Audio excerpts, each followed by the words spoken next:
What's going on in America today? Why are we over our heads in debt? Why can't the politicians bring debt under control? Why are so many people, often both parents now, working at low-paying, dead-end jobs and still making do with less?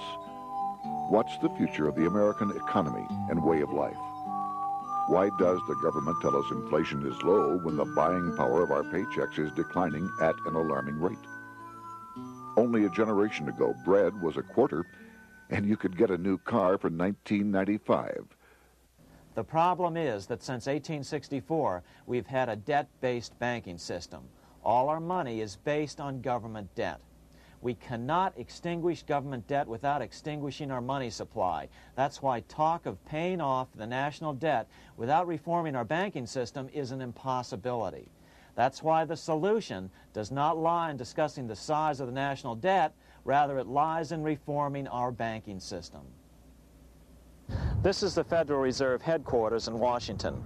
It sits on this very impressive address, right on Constitution Avenue, right across from the Lincoln Memorial. But is it federal? Is it really part of the United States government? Well, what we're about to show you is that there's nothing federal about the Federal Reserve, and there are no reserves. The name is a deception created back before the Federal Reserve Act was passed in 1913 to make Americans think that America's central bank operates in the public interest. The truth is that the Federal Reserve is a private bank owned by private stockholders and run purely for their private profit. What one has to understand is that from the day the Constitution was adopted right up to today, the folks who profit from privately owned central banks, as Madison called them, the money changers, have fought a running battle for control over who gets to print America's money. Why is who prints the money so important? Think of money as just another commodity. If you have a monopoly on a commodity that everyone needs, everyone wants, and nobody has enough of, there are lots of ways to make a profit and also exert tremendous political influence. That's what this battle is all about. Throughout the history of the United States, the money power has gone back and forth between Congress and some sort of privately owned central bank. The Founding Fathers knew the evils of a privately owned central bank.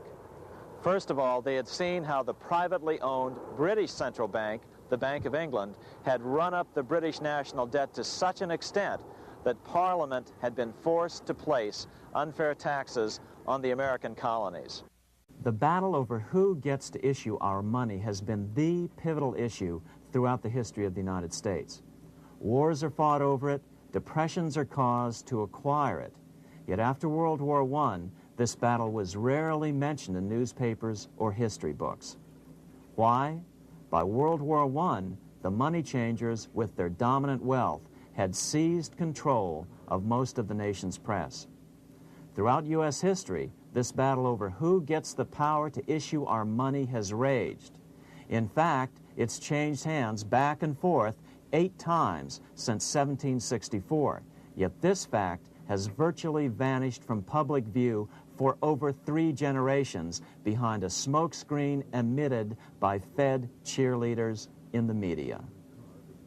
Until we stop talking about deficits and government spending and start talking about who controls how much money we have, it's all just a big shell game, a complete and utter deception. It won't matter if you pass an ironclad amendment to the Constitution mandating a balanced budget. Our situation is only going to get worse until we root out the cause at its source. What's the solution for our national problem? First of all, education. That's what this video presentation is all about. But secondly, we must act. We must take back the power to issue our own money. Issuing our own money is not a radical solution. I want to stress that. It's the same solution used at different points in U.S. history by men like Benjamin Franklin, Thomas Jefferson, Andrew Jackson, Martin Van Buren, and Abraham Lincoln. So, to sum it up, in 1913, Congress gave an independent central bank, deceptively named the Federal Reserve, a monopoly over issuing America's money, and the debt generated by this quasi-private corporation is what is killing the American economy. Though the Federal Reserve is now the most powerful central bank in the world, it was not the first. So where did this idea come from? To really understand the magnitude of the problem, we have to travel back to Europe. A 1,000 years after the death of Christ, money changers, those who loan out and manipulate the quantity of money, were active in medieval England. In fact, they were so active that acting together, they could manipulate the entire English economy. These were not bankers per se. The money changers generally were the goldsmiths. They were the first bankers because they started keeping other people's gold for safekeeping in their vaults. The first paper money was merely a receipt for gold left at the goldsmith. Paper money caught on because it was more convenient than carrying around a lot of heavy gold and silver coins. Eventually, goldsmiths noticed that only a small fraction of the depositors ever came in and demanded their gold at any one time. Goldsmiths started cheating on the system. They discovered that they could print more money than they had gold, and usually no one would be the wiser. Then they could loan out this extra money and collect interest on it. This was the birth of fractional reserve banking. That is, loaning out many times more money than you have assets on deposit. So, if $1,000 in gold were deposited with them, they could loan out about $10,000 in paper money and draw interest payments on it, and no one would ever discover the deception. By this means, goldsmiths gradually accumulated more and more wealth and used this wealth to accumulate more and more gold. Today, this practice of loaning out more money than there are reserves is known as fractional reserve banking. Every bank in the United States is allowed to loan out at least 10 times more money than they actually have. That's why they get rich on charging, let's say, 8% interest. It's not really 8% per year, which is their income. It's 80%. That's why bank buildings are always the largest in town. As we will see, fractional reserve lending is rooted in a fraud, results in widespread poverty, and reduces the value of everyone else's money. The ancient goldsmiths discovered that extra profits could be made by rowing the economy between easy money and tight money.